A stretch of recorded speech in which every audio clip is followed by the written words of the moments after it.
New show. Loki, episode 1. Glorious Purpose. Yes. Just dropped today, so we won't be able to do new rock stars. We have to figure this out on our own. Yeah, right. Yeah, and it was like during the end credits, I was like, new rock stars will be all over this. Because, I mean, we'll get to it, but I mean, the end credit sequence made me think of Hunt a Killer. Like, it was just everything. I was like, that's a code, that's got to be a code. Like, oh, yeah. For sure. So we opened the episode, and I really I'm going to just say, I liked how the show incorporated scenes from the movies in a way that wasn't cheesy. Sure. So, with that being said, we open up, I think they actually, just played the scene from Endgame when Tony, Steve, and Scott go back to 2012 when the Avengers defeated Loki. That we had that whole scene when leading up to Loki getting the Tesseract. And then we jumped to a very green Marvel logo, which was cool. And then we go to a desert, Gobi Desert, Mongolia. Loki is lying in the sand surrounded by Mongolians. He starts his thing. I am Loki of Asgard, and I am burdened with glorious purpose. Roll credits. Some time police show up to arrest Loki. They call him a variant. Loki resists and gets decked in the face with some kind of time slowdown stick that puts him at 1/16th speed. They take the Tesseract and reset the timeline. They put a neck brace on him that allows them to yo-yo him when he runs away. Yeah, so he'll, get up and run across the room, and they'll go with this little device, and he gets bounced back to where he was, 2 seconds earlier. Yeah. Or whatever. Or whatever amount of time they need, I think. Yeah. He goes through processing. Because to a guy, he's got this huge pile of paperwork. It's all very bureaucratic. I'm kind of reminded of Beetlejuice. The process of dying. And also, elements of the Umbrella Academy. Sure. You know what I'm talking about. I can't remember exactly what. It was the same kind of thing though. It was the time police kind of thing.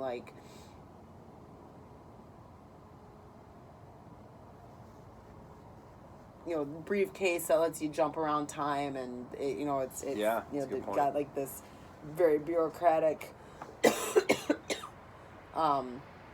office where everything happens. I can't remember what it was called though. No, neither can I. But yeah, they didn't name drop it 15 times like they did in this. Yeah, but it definitely reminded me in fact, this scene with the paperwork, for some reason something about it was oh wow, that's kind of reminding me of Umbrella Academy a little bit. Interesting. But it's please sign to verify this is everything you've ever said. What? This too. He's just completely flummoxed, and partway through the opening, the first few scenes, I was like, oh darn, I have to remember this is 2012 Loki. He doesn't have the moral high bar that he had at the later. Yeah, this is end of the original Avengers Loki, full-on villain. Yeah. Hell-bent on conquering Midgard, aka Earth. Yeah.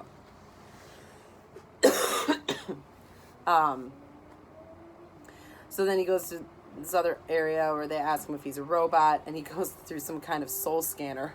He has this this guy asks him, are you a robot? And or some variant of that. Do people not know if they're robots? And then he has like a moment of self-doubt. Yeah.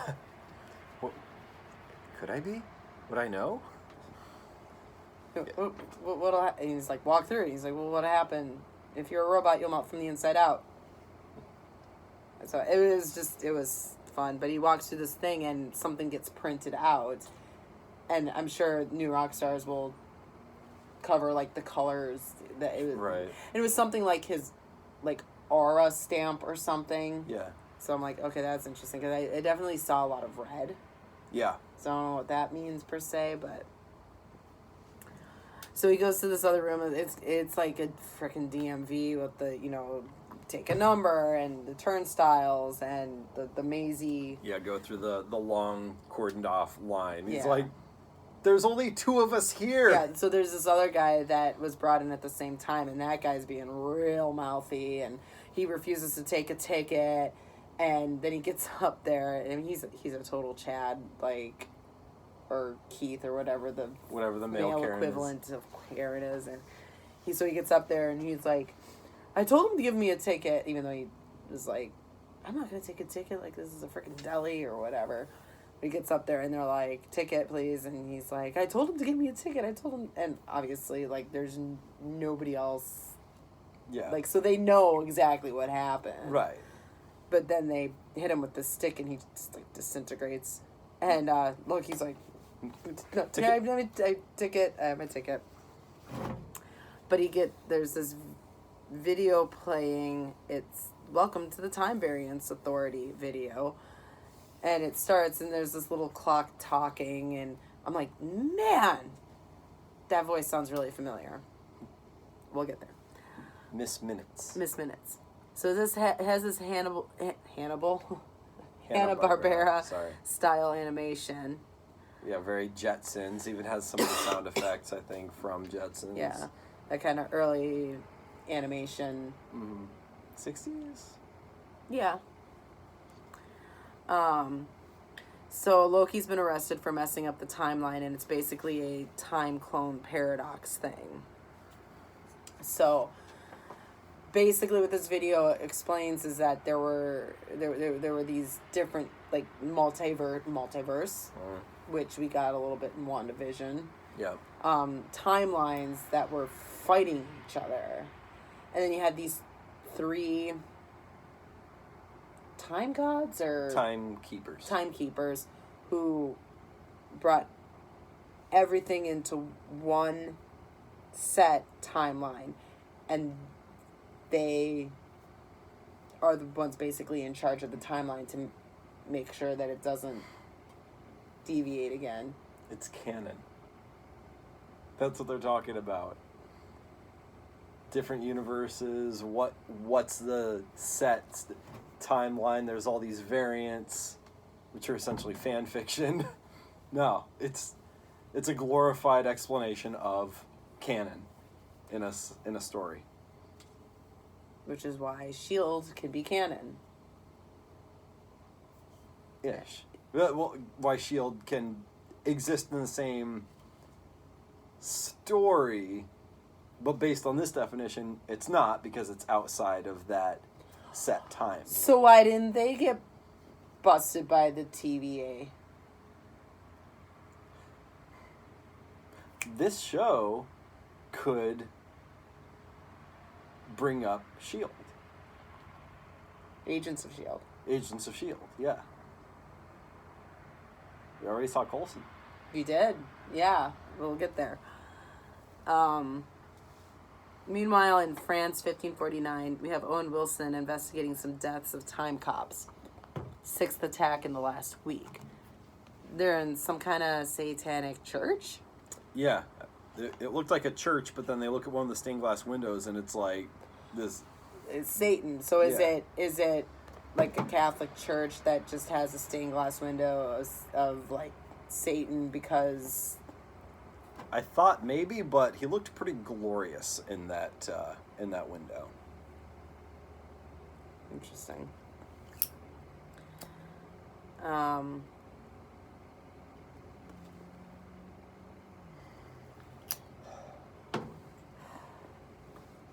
Owen Wilson asks the little girl who did this, which I'm sorry. I mean, for some reason, I was thinking like, is this Joan of Arc? Like, because I thought they were going to be going into like real time, like timeline sort of thing. So I was like, is this Joan of Arc? But she points to the picture, stained glass window of the devil. And then Owen Wilson is alerted to Loki being arrested. Loki is on trial, and with this like no nonsense young looking woman who's like the judge. He says the Avengers are the ones guilty of messing with the timeline. She tells him what they did was supposed to happen. You escaping was not. Which I thought was really cool. Yeah. The Avengers did mess with the timeline, but it was supposed to happen. But then he kind of harkened back to the Ancient One explaining to Hulk, like, the nexus, the branching off. Mm-hmm. So it's almost like whoever is the, possessor of the Time Stone. It almost makes me wonder if the Ancient One is in some way, if not a part of the TVA, maybe aware of it. A student of it or something. Or or, maybe got caught by the TVA and made some kind of deal. I don't know. I wonder if there's some kind of connection. Because she, explained basically in Endgame, like, the issues with these branching off of the timelines. So it could be that she's just, really smart, very, very wise with it. She's the Ancient One. The Ancient One. And this TVA seems to be kind of outside of time or far in the future or in a futuristic past or something. I'm not quite sure. I would go with outside of time. Yeah. So that would indeed make her ancient if she was placed there as an agent. Right. Huh. Interesting. Huh. But at any rate... Because, that scene is the closest thing we've seen to any kind of explanation or look into what this show is exploring. So, Loki pleads guilty of this. Magic doesn't work there. He is sentenced to being reset, which we never get an explanation of what that actually means. But it's implied that it's basically like destruction. Destruction, or like that video kind of made it sound like they would place you back where you're supposed to be in the timeline. Which they should just do anyway. Right. So yeah, I'm not 100% sure. Fixing the glitch. They call him Mr. Lofison. Yeah. Like Loki. Like Thor is Odin's son. So is... okay. Oh, so his actual biological father... That's what that was. Laufey's son. Yeah, okay, that makes sense. Which kind of, again, it harkens back to when Natasha and Clint went to get the Soul Stone. And Loki doesn't know that. He doesn't know who his actual father is. No. But he didn't really react when they called him that. Right. That's interesting. But yeah, it was like when they came across the Red Skull, but now the guardian of the Soul Stone.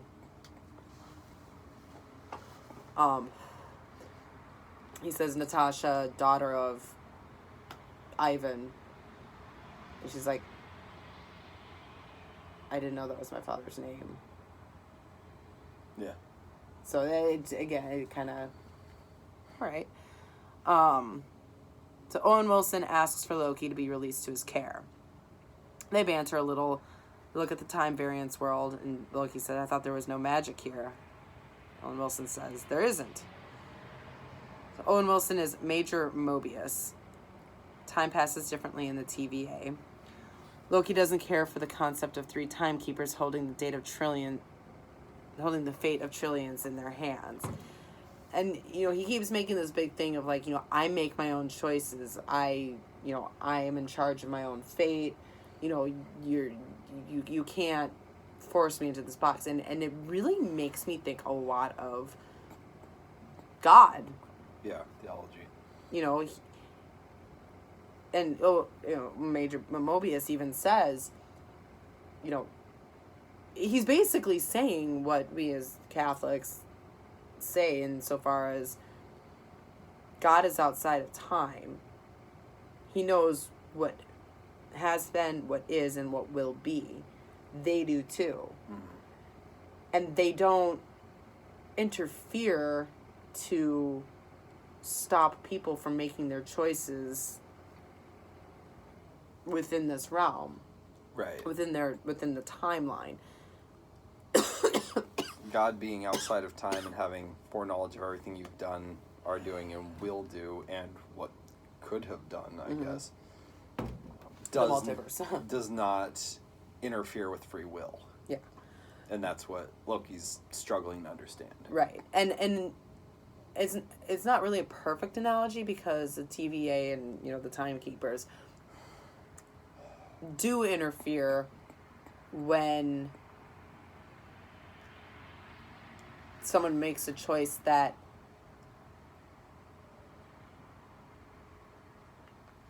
they don't condone, I guess. Well, and they even reject that kind of language. So, like, it's not a matter of approving and condoning. But they haven't really explored what qualifies as a canon time travel move and what doesn't. They haven't explained why Loki taking that was outside of it. Well, maybe it's because they had already had a plan in place to replace all of the things they took. Well, because when we saw in Avengers, like, we didn't see what happened after they got Loki and then went for Shawarma.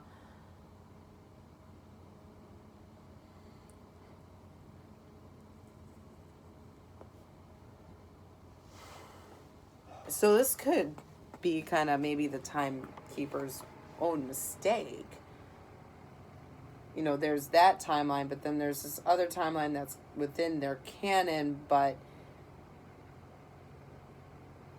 because they allowed this little deviance to happen. Oh, okay, I'm starting to get timey-wimey here. Yeah. Anyway.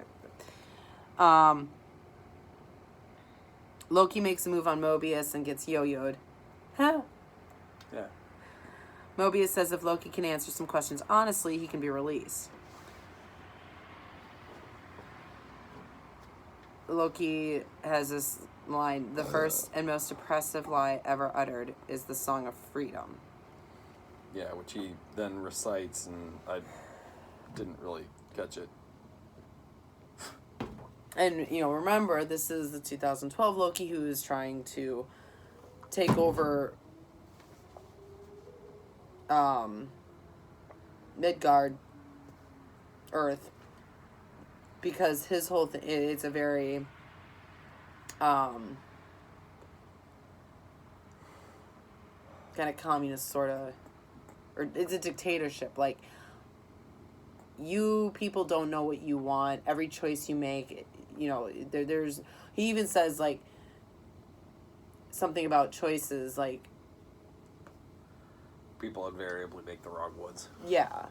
Most people make the wrong choices and then they suffer. But, like, if I'm ruling, then nobody can have the ability to make choices and everyone will be happy.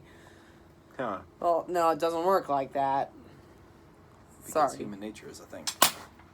So Mobius shows Loki a replay of his greatest hits on a little VCR projector thing. Shows him his most famous escape. And that's, we get the DB Cooper. thing that was teased in the trailers, and I was a little disappointed that because the trailers made it seem like it was going to be like this big thing, an like episode of him being D.B. Cooper and know quantum leaping around and being famous figures throughout history, and no, he was D.B. Cooper one time. Yeah, 3 minutes, you're done. Yeah, so I mean, I wonder if they'll circle back to that, but the concept maybe not D.B. Cooper, but it is fun because I love the story of D.B. Cooper. Yeah. Turns out he got blasted back to Asgard on his escape jump. Mobius wants to know why Loki does what he does. That is, why do you hurt people? Why do you kill people? Why do you enjoy hurting people? Yeah. He keeps asking him, do you enjoy hurting people? Yes, a lot. Loki is offended by the concept of fate and groups that watch over what he does. Mobius shows him a clip of his life from the future, but basically the actual timeline that we all know. Yeah. His mother dying, he doesn't believe it.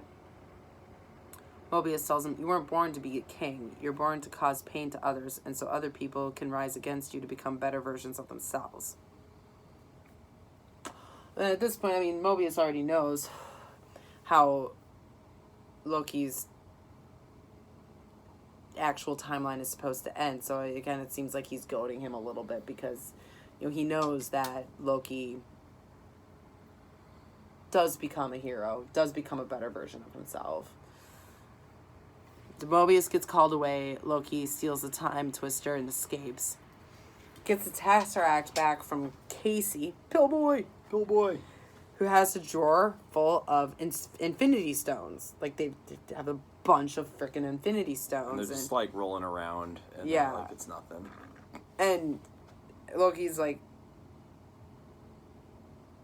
this is a huge turning point for him. Casey makes this offhand comment. He's like,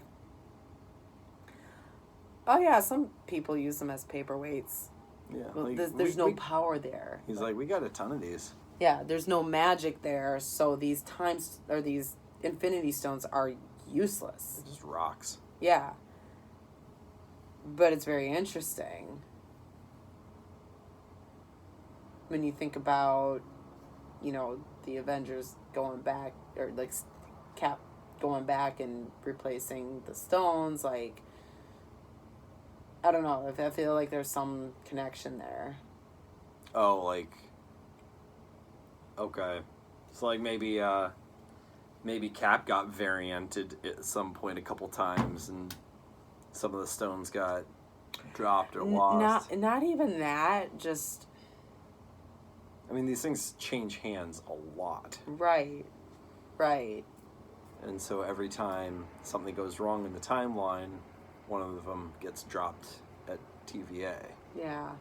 I do feel like it kind of neuters the epic build-up and the search for these things a little bit. Maybe, but I think it's going to lead to a bigger twist. Maybe.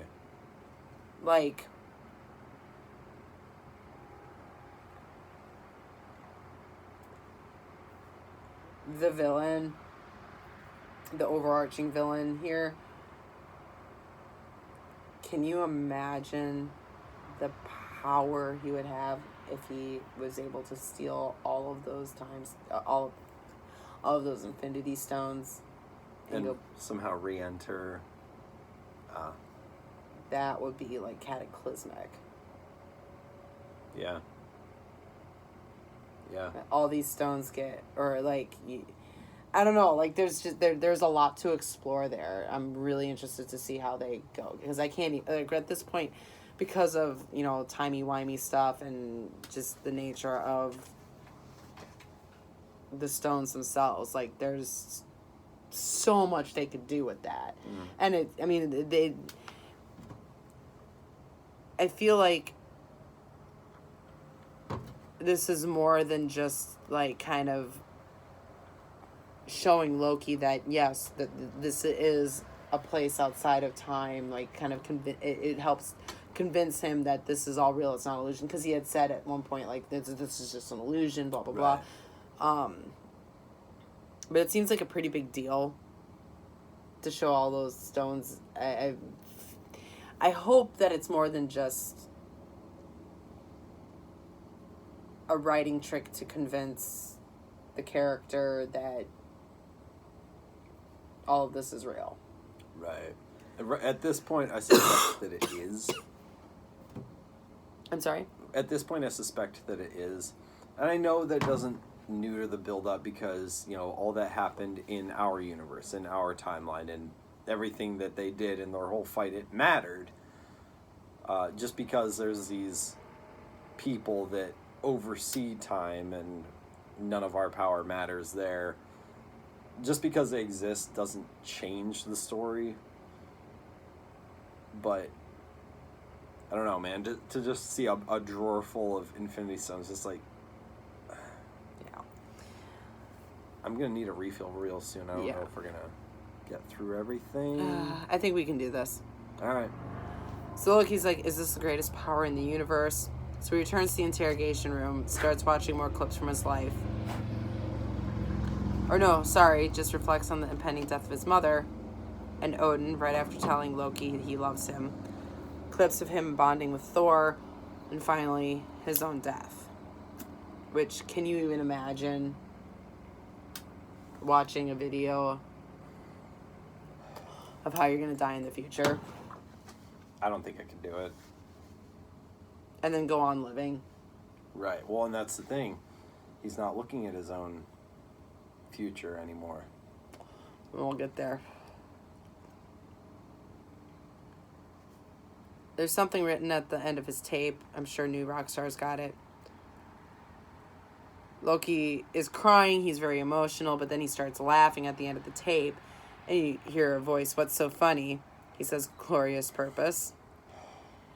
It's the chick that had originally arrested him, and there's some tension there. Yeah, she had hit him with the slow-mo stick. Yeah. He escapes his neck restraint in the coolest way possible, places it on her, and messes with her with the time twister. I couldn't tell if he was being, like, vindictive and torturous or just, like, literally playing with it. Like, this is fun. I I feel a little bit of both. A little bit of both. Why not both? It's Loki, after all. Yes. Mobius shows up. Loki says he can't go back to his own timeline. So there's that. He knows now. And I don't know if he just never could go back to his own timeline, which I think would cause a problem with... Going back to his own timeline? No, not going back. Right, so he disappeared from 2012. Where does he reappear?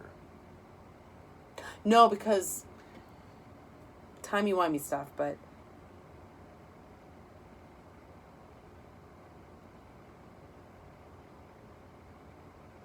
I think he had already died. Huh? So the timeline that he escaped from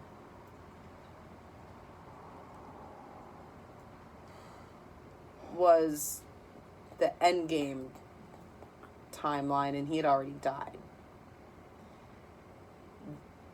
Because they went back. And again, it's this unknown thing of, did that actually happen in the Avengers? Or... Is that an offshoot? Yeah. A multiverse thing? Because in the original story, he, is brought back to Asgard? Mm-hmm. Okay. Do you know what I mean? Yeah, I know what you mean. So it So, the Steve Rogers in 2012 that fought the Steve Rogers of 2018 or whatever the year was. 2019. Yeah. That Steve Rogers of 2012, that fight never happened.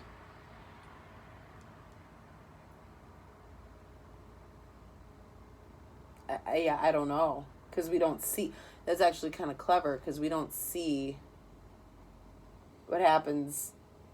Like, when we watch the Avengers, we don't see them between capturing Loki and going for shawarma. Right. So it's very up in the air. So Loki says he can't go back to his own timeline. He does say he doesn't enjoy hurting people. It says he has to. It's part of the illusion. Basically, he's playing the part of the villain. He even says, like, you know, when the weaker person, it's something that weak people have to do in order to project a sense of power, which I thought was very awesome and insightful. And Mobius basically says, you do know yourself. Mobius says he needs Loki to help him hunt down the variant that's killing their Minutemen. Why? Because the variant is Loki. Mic drop. Cut to Oklahoma, 1858. The variant tortures a group of Minutemen. End credits, which is when we discovered that little Miss Minutes was voiced by Tara Strong, who has been doing voice work for pretty much like all the shows that our kids watch. Yeah. My Little Pony, Superhero Girls. which is DC. She's Batgirl. Uh-oh. We got crossovers. The end credits, again, is very much like, you know, WandaVision. But it's actually more so like Falcon and Winter Soldier. Yeah. Newspaper clippings and like, you know, mugshots and stuff. They appear to be full of codes and all kinds of shit. So I'm really looking forward to the new Rockstars breakdown to kind of get some more insight on all that. Yeah. Not a hard-hitting first episode. No, it was a lot of exposition. Yeah. Yeah. It was enjoyable for sure, and I'm really excited to see where they're going to go with all of this potential. But if I have to rate, like, first episodes of the last few Marvel shows we'd watch, I'd rate this one probably number 3. Yeah. But that's just, and that's not a cut per se, because I think that it was really well done. Like I said, I liked how they incorporated the stuff we already know, but from a very different perspective. You know, to me, Loki watching his own death was so incredibly powerful, and Tom Hiddleston did such a great job of emoting, because obviously he's already done that. Like, you know, he's been in this from, you know, since Thor. Like, he's very well seasoned in this character. And the way he watched his own death, like his character's own death, and the death of his mother and his father and everything, and the you know, camaraderie that he saw with Thor, like, the actor did such a great job of emoting all of that. And there's a lot of weight to it, because not only is he seeing the loss, obviously the loss of both of his parents, seeing his own death, and seeing these bonding moments with Thor, when right now he has nothing but animosity for Thor, so seeing where their relationship will go would hit and also hard. Animosity for his father. Yeah. Simultaneous with the knowledge that these things will not happen for you. Like, all that bonding and reconciliation with Thor, you don't get that. The other version of you gets that. That's gonna suck. Yeah. So Tom Hiddleston just did such a fantastic job of that. And honestly, I don't know that it would have been that hard for him to get down into that well, because Endgame was such a powerful final film for that phase, or not final film for that phase, but, you know, like, that culmination and, Mm. you know, it... Well, he wasn't even in Endgame, except for, you know, that scene where this version of Loki reappears. He died at the end... No, he died at the end of... the beginning of Infinity War. Right. So... Yeah, it was just, like, you felt all of that. So that was good. But, you know, the exposition, I mean, there were some funny parts, and, again, Tom Hiddleston being able to show off, like, that humorous, funny, mischievous, quirky part of Loki was enjoyable. But the fact that a lot of it was exposition kind of made it like, okay. Yeah. But WandaVision and Falcon Winter Soldier just kind of came out swinging. And, you know, you're married to the canon. You love the Avengers storyline and all of it. So, especially Falcon Winter Soldier, I really enjoyed because it's a continuation of the story we've been enjoying. Right. WandaVision, same thing, even though the pilot was really out there, very different. We didn't really know what was going on. But at the end of the day, it was a continuation of their story as well. This is not a continuation of that story. Right. So I have to kind of take ourselves out of the mindset of the Avengers canon. Yes. But with all the talk of the multiverse, Right.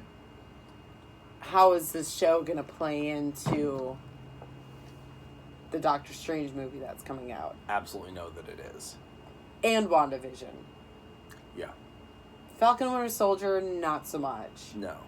But, yeah. Yeah. This is probably introducing some themes that are going to be explored in those movies. Yeah. Well, that's a surprisingly short assessment video for as long as the episode was. We could probably maybe squeeze in one episode of Brooklyn Nine-Nine in a very short video if you want, or we can YouTube, but All right. See you next time.